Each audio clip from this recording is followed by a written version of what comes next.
how to use an Apple gift card to buy Brawl Stars Pass. You want to open up the App Store first, and after you have opened up the App Store, you will click on your profile icon in the top right.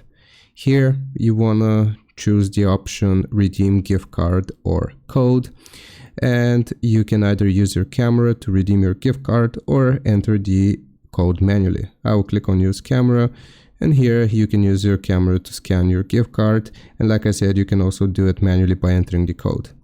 Now make sure that you have added your gift card to your balance. Afterwards we will just open up Brawl Stars. Okay, so once you have Brawl Stars open, we will go into the shop, and here you should be able to see the Brawl Pass.